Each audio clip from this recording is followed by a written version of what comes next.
All right, welcome back. This is Kivumbi 2017 on KTN.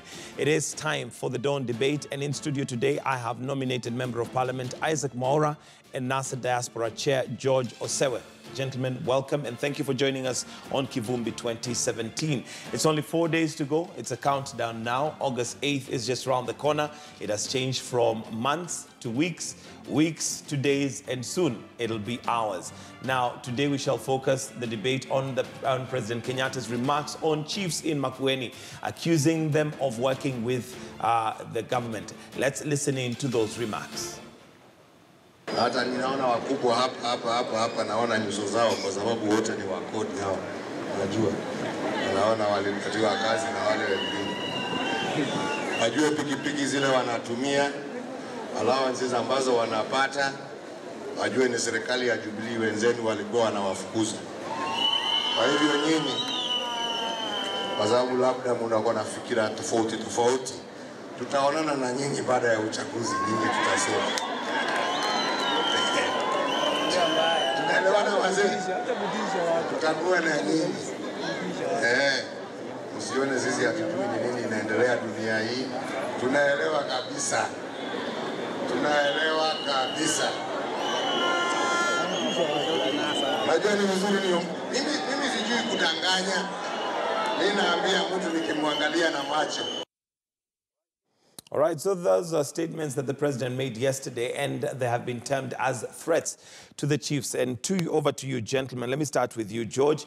And the question that we're asking the general public today, maybe is where we can start off, is was the president out of order to speak like he did? Well, thanks for having me, Gitonga. I think it's unfortunate for the president and the commander-in-chief really to heighten the tension that's already actually existing. These are some of the things that actually causes, if you will, violence at some point. Now, the chiefs just has rights like any other Kenyans, you know, to work with anybody. We have the CSs working with the Jubilee administration as well. So if the chiefs decide, like, is anybody's right to work with whoever they want, I don't see a problem there. The only problem that if they decide to buy votes and destroy those votes, as we see and as is reported in places like Bondo, where they have their people down buying votes and voters' cards, now that is a problem. But if the work is basically, I could work with where there's opposition of the government, to say that get out your votes, get your ID cards ready, and get all these things and go and vote so that your vote can count. So I think, yes, it's unfortunate that he made those remarks. I'm not sure there's threats, but it's unfortunate. Okay. Honorable Mwaura, your thoughts on the president's remarks? I think it's very interesting. Because as an administrator, you are supposed to be apolitical. You are not supposed to lean on either side of the political divide. So for Osewe to say that it is okay, this is not voting. You know, there is nobody who goes to the polling station to vote neutral. There's only a machine that can be neutral, and even a machine can be programmed as to predict certain outcomes. So really, the president is right, really, to tell them that you should not be seen to be, you know, engaging yourself in politics. And that is what is expected of administrators. Their work is to facilitate peaceful campaigns of either side of the political divide. But he specifically mentioned those working with the opposition. So it almost presupposes that it's okay if you're working with the government, but if you're working with the opposition, then we shall see you after the elections. I don't think so. I don't think so. That is your own interpretation, Mike. The truth of the matter is the president just spoke about, you know, chiefs taking political sides. Whether it's opposition or not, it happens, of course, that Makueni is perceived to be a stronghold of ODM. And for that reason, then maybe that is why the context is like that. But I think it is general. And there is a circular to that effect, that provincial administration must remain neutral. Of course, he alludes to the fact that Raila Odinga has said many times that he would want to do away with the provincial administration. That is on record. That is not something that is thought. And I like the president because he's forthright. He does not, you know, beat around the bush. He does not, you know, create innuendos, as we have seen with other leaders who are his competitors. So I think, for me, in my opinion, that was rightfully in order. I think it is very unfortunate that the media is trying to blow it out of proportion for political gain, I think. The media has also been very hostile to the president. That is, of course, very clear. And the Jubilee campaigns, and so it's not... When you say the media has been hostile, what exactly do you mean? I mean, really... You merely reported what he said. No. It's not a question of reporting. It's also the angle, the way you frame it. Mike, it's on record. I mean, we've seen, even in the presidential debate, even the people who are panelists and what have you. I mean, we must be very clear. It was the same in 2013, I think, that hostility. But I thank God that Kenyans can make objective opinions about who they would want to have as a president, and I'm very happy that in all opinions, apart from ones that are leaning to the opposition, that the president is leading because of the good track record that he has done for this country. All right, let me come back to you, George. And the president, if we look at what he said, he was basically saying that the NASA side of the political divide was not in support of provincial administration, which is on record, just like Maura has mentioned. And there would be really nothing unfortunate about the president saying that. Could we be blowing this out of proportion or maybe misquoting it?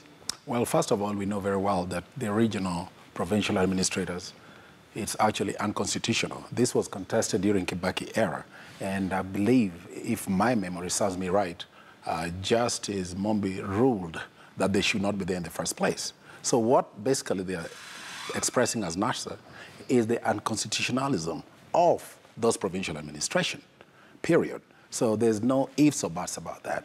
Honorable Maura talked about facilitation. Yes, President Uhuru is not an administrator. He is elected president by the Republic of Kenya, by the citizens. So an administrator, I believe there are different channels and different ways of dealing with problems like that. It's not a political leader to come and dictate that, because this is what Kenyans have come out of. This is what has put Kenya where we are in respect to impunity, in respect to people doing what they want. That's not what we want. Once I believe that we are a law-abiding country, and definitely citizens. But if we have somebody at the top saying that it came from above, we're done with that. We have a new constitution, and we should let the institution work and strengthen these institutions for the benefit of the citizens, for the benefit of service delivery. Because of all this, this is what permeates the society, where the corruption is eating the society upside down, whereby doing business in Kenya is gone high, whereby unemployment is 40% for the youth. All these things actually, as a result of pronouncements, roadside, whatever, like the way the president has done.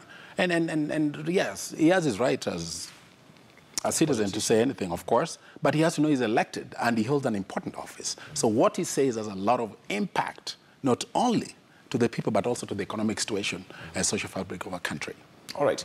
Let me come back to you, Honorable Maura, and maybe sidestepping that and looking at, we've only got 4 days to go. Do you feel that Jubilee has articulated clearly what their plan is for this country to the people? When we look at the political rallies, there seems to be more name-calling and, you know, just basically pulling others down as opposed to giving us a clear plan. I think His Excellency the President, as the head of this country, as the head of the executive arm of government, has every right, Mike, to give public policy pronouncements at whatever instance. And he plays that role as an elected leader, but also as a president of the Republic of Kenya. And I think chiefs represent the office of the president. So definitely they don't represent the office of the opposition. They don't. And so therefore when he speaks in that capacity. And that must not be lost to all of us as Kenyans, because that's the office of the president, and he's the head of the presidency as at now. But then I think, Mike, for me, is very clear. Apart from the usual shenanigans of name-calling and tribal epithets here and there, and jingoism, we clearly have a very clear dichotomy. There is a very clear dichotomy between what Jubilee stands for and what ODM stands for. And I like that polemic, situation, because Jubilee stands for development, saying this is what we are doing as an administration, this is what we stand as a political party, with a very clear, agenda within the manifesto. And I was going through it this morning, what has been achieved, what needs to be done, and what's the vision, what will be done. On the other hand, we have a group of people who dwell on historical revisionism about, asking Kenyans, what tribe do you come from?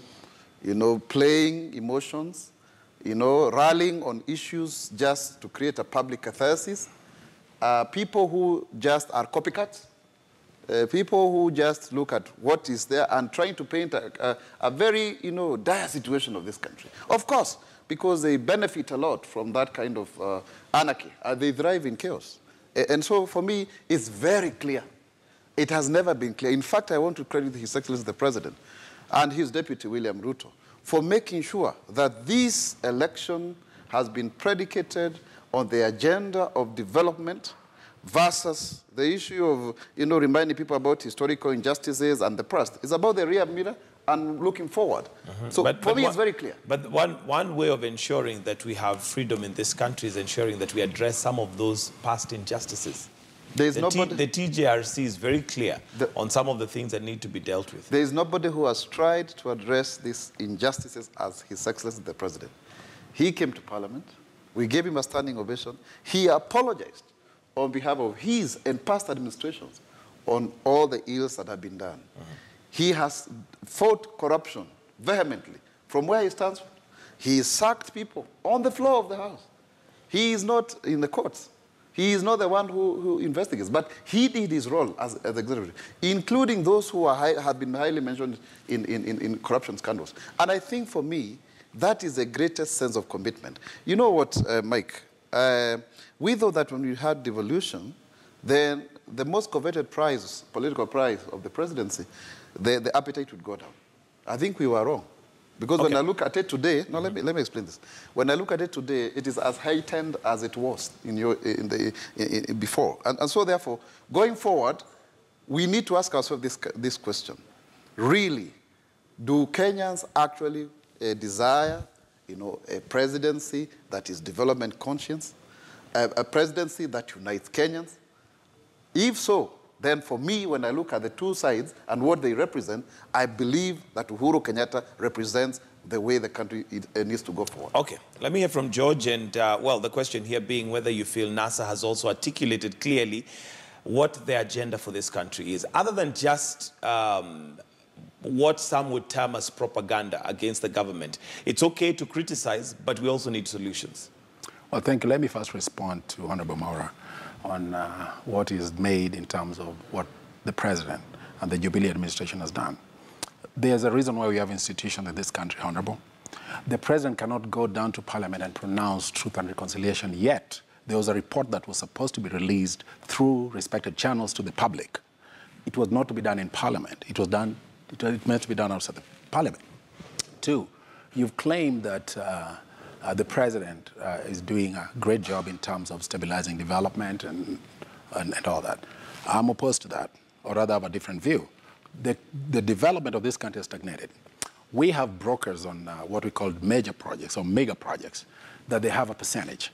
And this has caused inflation to be really high since independence, within 4 years.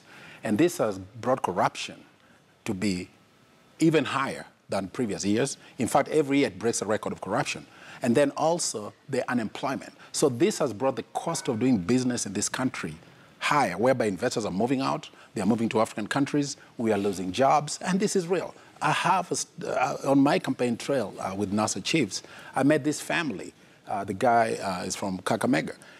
He's worked for 23 years, walking from Kibera to Hurlingham as a messenger. He's educated 3 children. They are all in the house, no employment. And I'm sure this resonates across the country with many parents, including those in Jubilee household. And you know that, Honorable Maura. The other day, you're shouting your voice hoarse when you're in ODM. So I think if we may say correctly, the watermelon was directed to a wrong person. You are ODM in the inside and Jubilee on the outside for various reasons. You even have a heart like Honorable Raila Odinga. So this shows us very well. You admire the guy, but you're paying your bills. Thank you. All right, Honorable Maura, in response to that? I think that's very cheap. Osebe is really out of touch with this reality. I think, to begin with. If we can put substance to maybe you saying that what he's saying is out of touch with reality. What exactly is it? Is it unemployment? Yes, yes. Let me explain that, Mike. Number one, in terms of the cost of doing business, of course, I'll not respond to his watermelon ideas because I think that is neither here nor there. I am Jubilee, Damu, and your party expelled me, and I am happy that I was expelled, and I am rightfully in Jubilee. So my business with Raila Odinga is over. I mean, when I supported him, I supported him. He was the first person I ever voted for presidency. That is it. That is the past. And let us not go into arguing ad hominem. The issue of cost of doing business, Mike, it's on record. Our economy is the third fastest growing economy in the world, not even in Africa. Number two, we are the sixth largest economy in Africa. Number three, we moved from position 130 to 92 in the cost of doing business. More investors are coming to Kenya. And that is why, for me, I support the Jubilee administration. Remember, by the time the Jubilee administration took over the economy, we were actually not even able to collect revenue. The Grand Coalition government had actually mismanaged this economy. When you look at inflation, I mean, we are now at 7.4%. That is where we wanted it to be. And so for somebody to come here and say that things are going haywire, unemployment is a serious issue. And the Jubilee administration has committed to provide 6.5 million jobs, 1.3 every year for the next 5 years. Did they, well, let's start with what they have done so far and their manifesto. Let me explain. And so, yes, we really salute every Kenyan who has gone out of their way to educate their children. I mean, whether you're in Kibra, whether we're in Komodai, wherever you are across the country, I think we must respect those parents. They are the ones who brought some of us up. And I think I want to say that we must, look forward. Jubilee last time promised over 1 million jobs. 800,000 jobs have been created, and these are low-level jobs. Education is being expanded, and I think we are impinging our future on technology. Right now, we are even looking at getting jobs out of this country for our young people. And that program is very robust. We have industries opening up, like the one that opened in Kisumu for EABL, promising over 110,000. We have car jobs. We have car manufacturing companies coming here. Kansas City, the first government to invest in South Korea to create a tech, city. I mean, this is going forward. You cannot say that now you would want to create a feeling of fear and despondency just because that is the only way you can mobilize politically. Okay. I believe in optimism. And I think with the administration of Jubilee, we have a brighter future, Mike. Okay, we are running out of time. I'd want us to begin winding up. I don't know, if, George, I saw you smiling as Isaac Mwaura is speaking. I don't know if it's in agreement or disagreement. It's laughable what Mwaura is saying. And Honorable also knows deep inside. I know he's in his constituency. He tried to run the other day in a constituency. I read it in the newspapers. And I'm told he was rejected with the highest contempt he deserves because they know who he is. So what he's saying basically is just an appeal or is something to, to cling him more to Jubilee, which is okay, and I understand that. But we should not deceive ourselves on what the situation is in Kenya. What I do know for sure, that the NASA administration, through the able leadership of Raila Odinga, as the next president on Wednesday, will end corruption, will reduce inflation, will increase direct investment, foreign investment in this country, will eliminate cartels, whereby if you bring a deal, you get 10% of that, which has cost this country what it is. He will restore moral responsibility for the citizens through the youth that hard work pays, not corruption or getting rich overnight. I know he will restore the Truth and Reconciliation report that will unite Kenyans across the board. I know he will, for sure, advocate for single mothers. He will bring the affordable housing down so that everybody can have a decent housing. He will ensure that Kenyans have 3 meals a day as a constitutional right, but also as godly given right so that people don't live in abject poverty the way they are. He will ensure that not only 1% of the population enjoys everything, including luxuries, and the rest of 99.9% are languishing in poverty, in fact, abject poverty. He will also ensure a stable environment by bringing security to everybody, not only to certain kind of class of people, whereby we witness the murder of an IEBC official. He will also bring security more to my friend here, Honorable Maura, not to be kicked out in a nomination and shot in the ear, whatever it is. He will ensure that and make sure that Maura also enjoys. Those are good promises, but... well, they are good promises, but he's done it in the past. If you look at the coalition with the Kibaki administration, so Kenyans should ask themselves, and you also know this, are we better off now than we were when 5 years ago? I mean, ask yourself that. And the reason why I'll say they're not. Inflation, I might not quote the right percentages. The inflation was as low as it could be. The corruption index that's noted was 1.5 billion. Now corruption has gone to 200 billion. The debt, the Kenyan debt has crossed the red line. The debt that was there, I might not quote the correct, if you will, figures on that, but we know it has quadrupled. In other words, in this administration, 4 years, they've borrowed more money than Kenya's ever borrowed since independence. And that is a fact. I did not say that. Go down and look and read on this. And this has caused a great anguish in this country and for the citizens. Yes, democracy is a competition of ideas. So when people compete for ideas, you know, you look at what the Jubilee administration promised versus what they've done. And in my opinion, none, including they didn't even deliver the laptop project that they said said they were going to do that. I'll need closing comments now. Honorable Maura, your closing comments.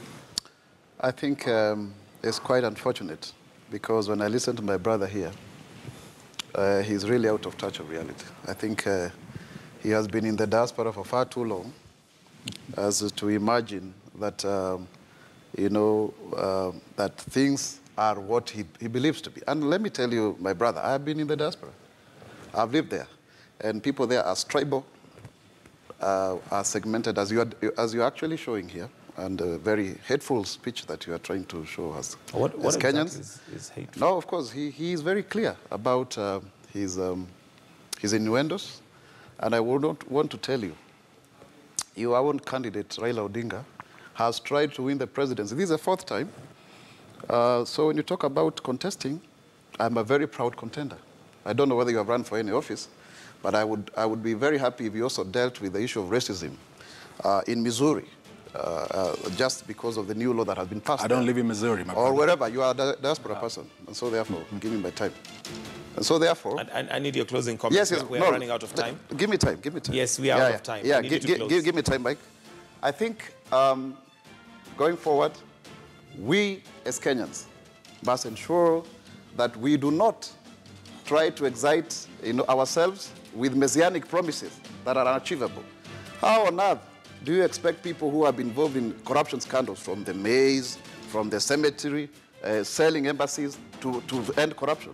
How do you say that you are going to have a rent when you are not the landlord?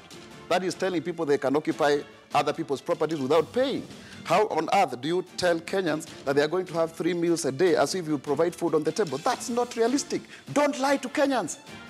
Tell the Kenyans the truth. Kenyans are not in a situation where they just want to be told things as if manna is going to fall from heaven. All right. Be realistic, and that is what the Jubilee administration is predicated upon. Thank but you. people who thrive on chaos, who would be very happy because Maura experienced violence in campaign, who are now trying to accuse each other and celebrating Msando as if it's a political miracle for them, for somebody to die. All right. Those are the people that I have a problem with. Time is up. Thank you, gentlemen, for joining us this morning. George Osewe, Diaspora Chair, and also Honorable Maura, who is a nominated member of Parliament. And that handshake is important, especially because people think sometimes after the studio it is war. But it is, well, we can argue on ideas but not fight physically. So that's the end of the Dawn debate, but do stay with us right here on Kivumbi 2017. We've got some news updates coming up. Then later on, we also have another segment where we're going to be looking at some of the statements that have been made, and also politically speaking, with 4 days to go, what is it that you as a Kenyan need to prepare for yourself for, and what should you know? This is Kivumbi 2017, the morning version. And, well, we'll take a short break, but we'll be right back. Do stay with us.